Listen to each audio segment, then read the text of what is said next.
Yes, if I may clarify 3 points. One is the design. Now, I think it's welcome, as I've said so often in this committee, to have a 21st century design rather than a box. I think it does pick up with some of the other buildings, new buildings in the Highlands area, which is a medical centre and the council's own Collingwood Court, that pick up these kind of variation in roof lines and so on. The concern about the design is on the overlooking of the property in 94 Fareham Park Road opposite.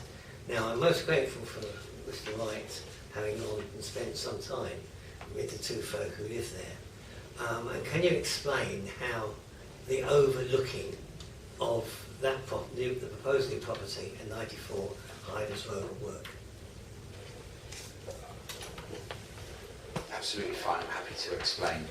If I start with the image that's on the screen here, because it gets across probably better than the elevations. The first point that I'm going to make, and that's that this corner of the building, firstly in terms of helping the design, helping the building turn the corner, as you would say in design terms, is at an angle, at a diagonal. What that also does is it ensures that these windows here are facing onto the road and not onto the side of the adjacent property at number 94, which Councillor Davis just referred to.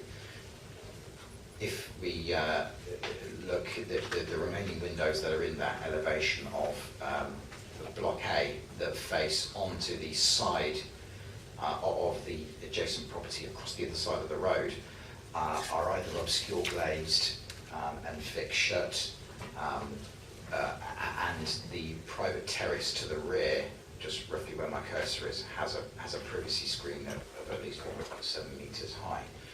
And so that combination of making sure windows are obscure glazed, making sure windows are angled away from that neighbouring property, and the privacy screen means that, in our view, there shouldn't be any loss of privacy to that property from Block A.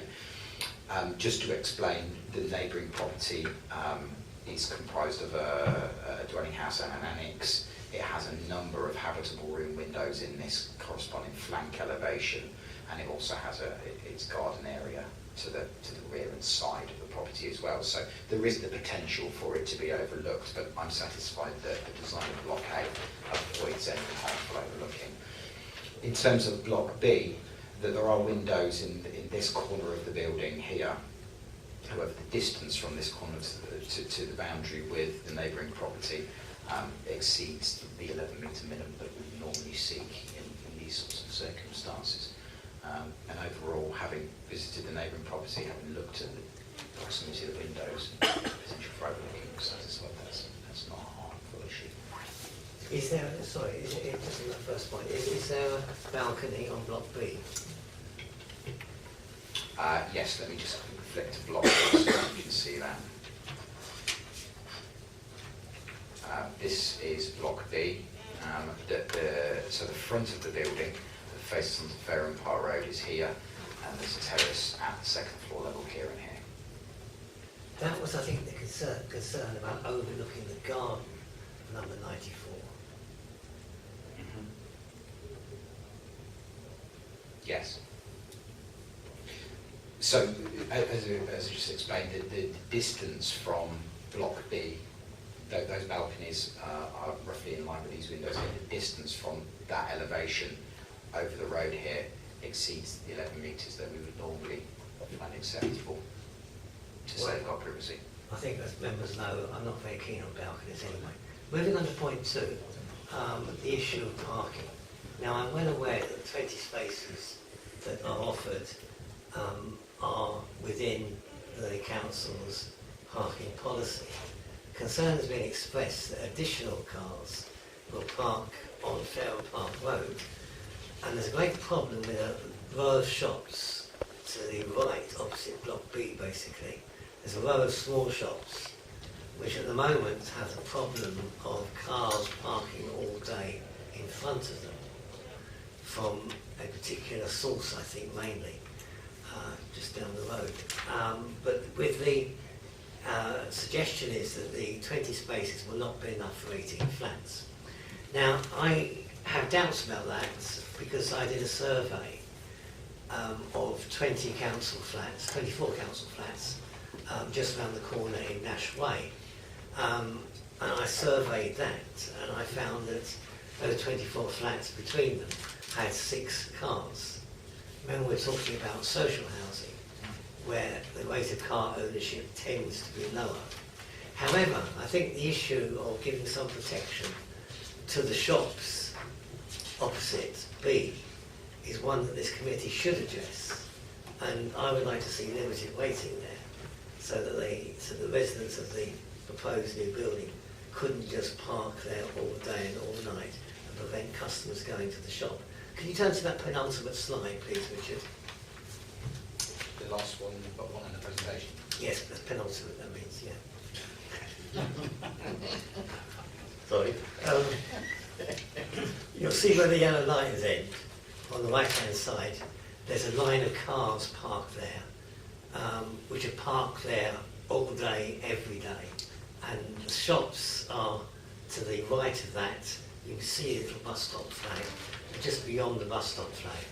And I think we ought to, as we're changing the nature of the area, we ought to be thinking about either as a condition to the developer or something this council could take up with Hampshire County Council, that there should be limited waiting there.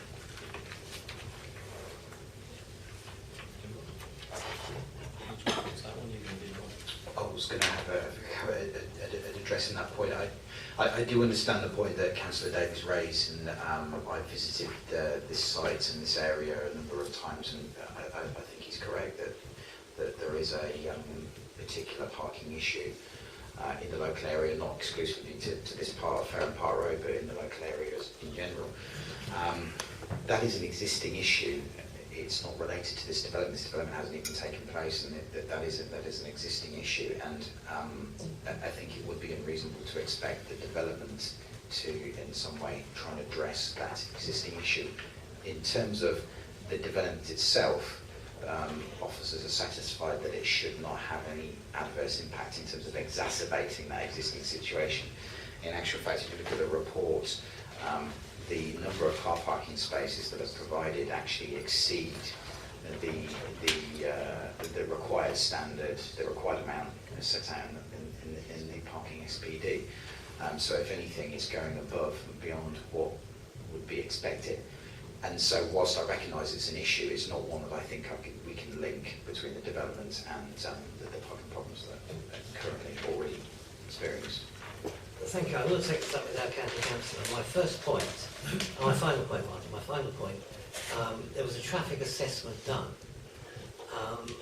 Was that by means of the cable across the road? Because there is a great problem in Fareham Park Road. Over the years, something like 50 extra houses have been built off Fareham Park Road.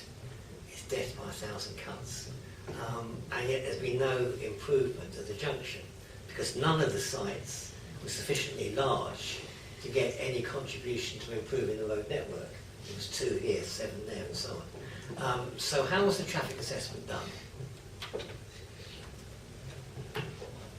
The transport assessment.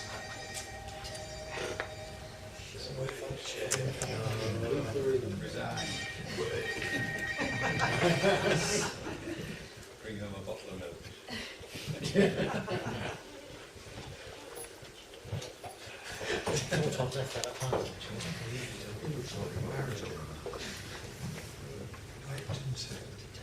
Chairman, sorry, in answer to Councillor Davis' question, I don't know off the top of my head the methodology behind the transport assessment.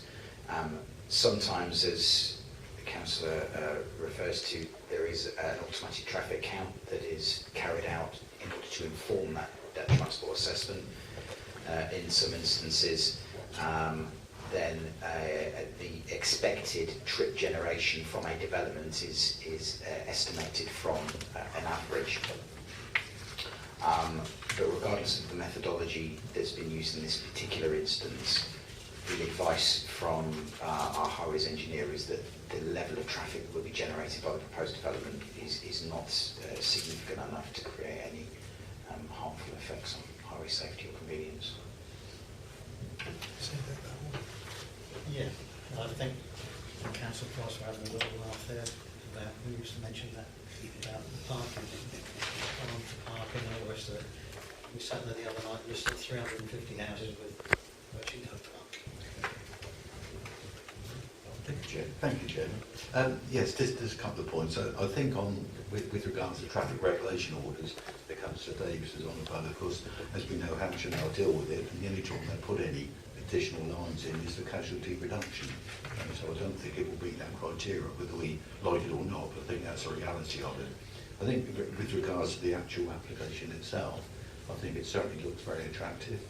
I particularly like the balconies. I know Councillor Davis doesn't, but I think it adds something to it actually, and fits in very nicely with our new shelter home that we built, etc., etc. So very much in favour of the application. Right, Councillor Price? Thank you, Mr. Chairman. In design, I think I like the design it fits in, as the ward member said, with Collingwood House, and I agree with him. I personally don't like balconies. I've raised it before, as he has, and you know, we think balconies are not really the right thing in residential properties. But it's a personal view, and when you look at design anyway, it's all personal. Some people will like designs, some won't. Regarding the lining, I mean, I just wonder, as a matter of, I agree with what Councillor Cartwright said, is that the county will not put yellow lines in unless there's casualty reduction, and I support that. So the chance of getting any yellow lining there, I would say, is pretty remote. My only comment would be is that whether the developer would be, as a matter of goodwill, because the cost to him is proportionate to the cost of the whole development, is really very minimal, whether they would be prepared to consider putting in a yellow on there, so as to make sure that the development does not contribute to exasperating that situation. All of the information which is being provided by the experts, that there won't be any effect upon the highway, but just in case, if the developer may be prepared to sort of look at it and do it as a matter of goodwill. I don't think it's a matter that we could actually put as a condition. Councillor Mayfield and Councillor Mann. I'm very grateful that after a number of years this site being vacant is now going to be developed. There were efforts to buy the land to the south, but both of those sites were modern sites with the dental surgery and the surgery. So I'm delighted on this. I don't know why we should get ourselves confused about anything off the site with regard to car parking. That is another issue, and I'd just like to concentrate on getting approval for that site. Thank you. There are a couple of members who expressed the view they dislike balconies. Is that why we call these terraces? And with those that have terraces, some have ground floor amenity space externally, others don't. Can I be assured that all of the accommodation with terraces meet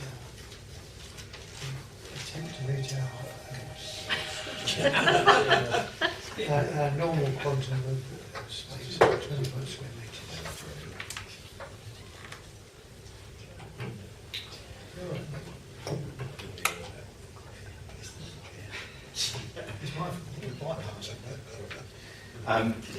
Chairman, Councillor Mandry's question was about whether the amenity space was sufficient to meet the needs of the future residents. At the top of, in my report, section C is headed Living Conditions of Future Residents, and the first paragraph explains that 10 of the 18 proposed flats have private gardens which exceed the expected 25 metres squared minimum.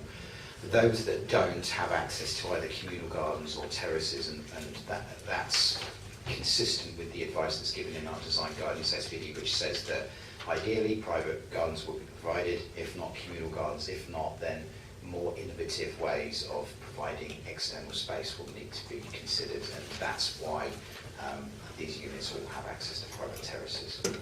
Yeah, access to, but do those private terraces equate to our normal standards? Well, there is no normal standard as such for private terraces, but no, they don't have 25 metres squared private amenity space. Anyone else? I've got a feeling we're likely to approve this one. Just a feeling.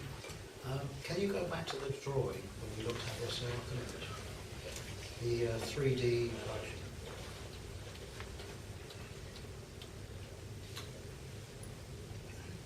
I think Lee and I both kind of liked the breakup and the colours. And I'm wondering whether we could actually say at this stage that that sort of colour scheme that you can see there would be something we would want to approve, rather than delegate it and it comes back to something else. I think it's useful the way it breaks up. I'm talking purely as your design champion now. Purely the way it breaks up all the various contrasts. I think it's a really, really good scheme. And as it looks there, if that was what the built form was eventually, I don't see any problem with it. I just wondered what other members would think. Or do we just want to delegate the colour schemes to the officers? Councillor Price, your question. Mr. Chairman, I mean, I totally agree with you on that. I mean, the photographs or designs, if you saw, with the black and what have you, I thought looked horrible. Yeah, those that are going on further on, that is superb. I agree with that totally. Yeah, could we not ask for it to come back? So once we've got the material types, I'm just having the time limit, Councillor. I mean, let's get on with it. It's been 10 years. nobody's going to approve it. Well, we can. That's why I'm asking now, whether we could approve the very light scheme that you see there.